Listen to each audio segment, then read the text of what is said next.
जैसलमेर शहर से 15 किलोमीटर दूरी पर स्थित एक ऐसा गांव जिसमें अब कोई रहना नहीं चाहता।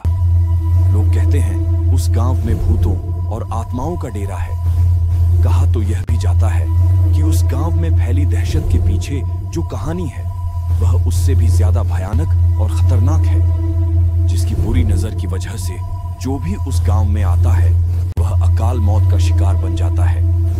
यूं तो हम सभी ने कभी ना कभी भूत प्रेत पिशाचों से जुड़ी कहानियों को पढ़ा या सुना होगा। हो सकता है कुछ ने ऐसी पारलौकिक शक्तियों का सामना भी किया हो, लेकिन जो कहानी हम यहाँ आपको सुनाने जा रहे हैं वह थोड़ी अविश्वसनीय जरूर है, लेकिन स्थानीय लोगों के लिए वह एक बेहद खौफनाक सच है, जिसका सामना उन्हें अक्सर या कहें शायद रोज ही करना पड़ डीडीएचता है। मरने के बाद भी जिंदा है। वो कुलधरा जैसलमेर से 15 किलोमीटर दूरी पर स्थित एक गांव अपनी दहशत के लिए आसपास कुख्यात बन गया है। आपको यह बात तो पता ही होगी कि जिन स्थानों को पारलौकिक ताकतें अपने कब्जे में ले लेती हैं, उन स्थानों पर बसने वाले लोग या तो स्वयं उस स्थान को छोड़ कर चले जाते हैं, और अगर नहीं जाते तो उन्हें अपनी जान से हाथ धोना पड़ डेहचता है। कुलधरा भी ऐसा ही एक गांव है जहां पहले ब्राह्मण समुदाय का वास था।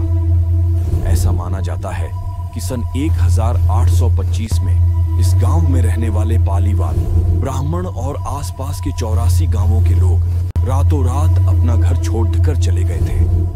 सन 1300 से इस गांव में पालीवाल ब्राह्मण की पीढ़ियां रहा करती थीं, और रक्षाबंधन के एक दिन सभी इस गांव को छोड़कर चले गए। ऐसा माना जाता है इस दिन कुछ ऐसा दर्दनाक घटा था जिसके बाद आज तक भी बहुत से पालीवाल ब्राह्मण रक्षाबंधन का त्योहार नहीं मनाते। मौत से छीनकर अपनी जिंदगी दोबारा वापस लाई बद्दे पैमाने पर हुए इस पलायन के पीछे की कहानी कुछ यह कहती है। जैसलमेर के दीवान सलीम सिंह को कुलधरा समेत 84 गांवों के मुखिया की खूबसूरत बेटी से प्यार हो गया था।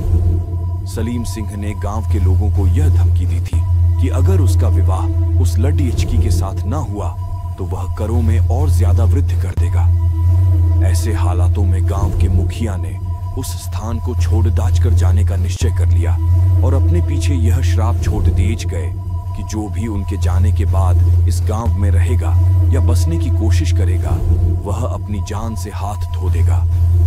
मुखिया और उसकी के जाने के बाद गांव के बहुत से लोग धीरे धीरे करके बीमार पड़ी डीडीएचने लगे या फिर अकारण ही मृत्यु के ग्रास बनते गए। इस घटना के बाद कुलधरा और आसपास के 84 गांव के लोगों ने अपना अपना घर छोड़े दे दिया, और तब से लेकर अब तक